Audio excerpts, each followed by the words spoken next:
We often judge a school by its test scores or maybe the passion of its teachers. But what about the person steering the ship?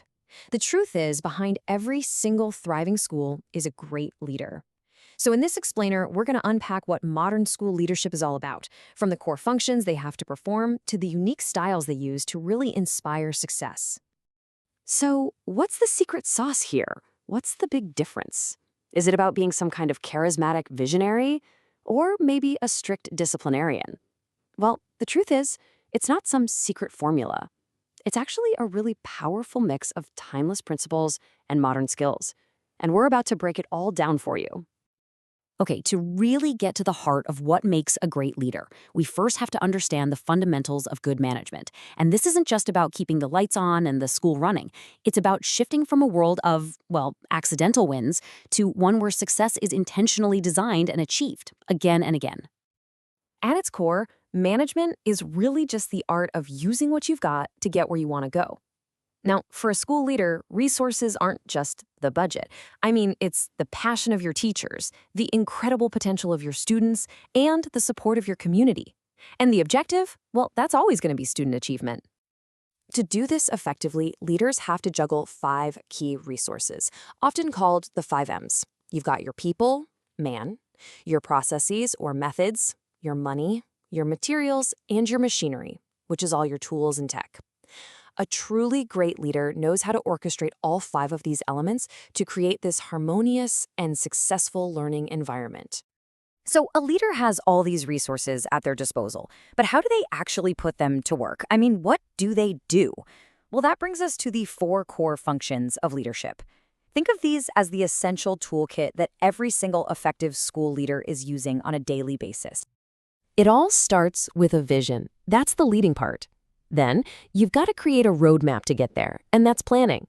Next, you put your resources and your people into place. That's organizing. And finally, you keep an eye on the progress and you make adjustments as you need to.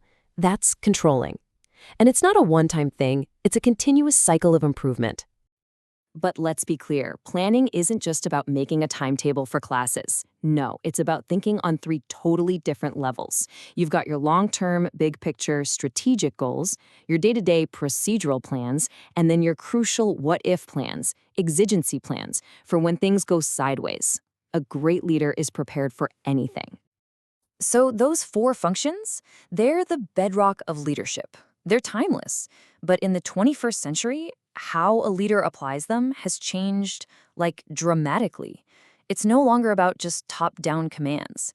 It's all about creating an environment where people are motivated to do their best work because they actually feel valued and empowered. So what does this actually look like in practice? Well, it's about being a coach, not just a boss. It's about empowering your team, giving them a real voice. It's about treating people equitably and recognizing that everyone has different needs to succeed. And critically, it's about embracing feedback as a gift that helps everyone grow. Okay, so we've got the what, those are the core functions, and we've got the how, the modern trends. So now let's talk about the final piece of this puzzle, leadership style. This is where the true artistry of leadership really comes to life. When it comes to leadership styles, you can really break it down into 2 main types. On one side, you have the transformational leader. This is the visionary, the motivator, the one who inspires you to be part of something bigger than yourself. And then on the other side, you have the transactional leader. This is the master of systems, the one who makes sure everything runs like a well-oiled machine. But here's the real key, the biggest takeaway of all. It's not about being one or the other. The best leaders are chameleons. They know exactly when to inspire with a grand vision and when they need to get down into the nitty-gritty of the procedures. The real magic is in their ability to adapt to the situation. So, what's the ultimate mandate for a modern school leader? What's the mission? It's really about weaving together all of these different threads, the timeless functions, the modern trends, and those adaptable styles, into one powerful and effective approach to leadership. Because at the end of the day, great leadership is not an accident. It's not about guesswork or winging it. It's a deliberate, intentional practice. It's a calculated blend of that foundational knowledge, those modern skills, and the wisdom to know which style to use at any given moment. Look, every single school faces challenges. It's not a matter of if, but when. So the next time your school is up against a wall, I want you to ask yourself, Which tool from this leadership kit will you pull out first? Which approach will you use to not just overcome the challenge, but to turn it into a real opportunity for growth?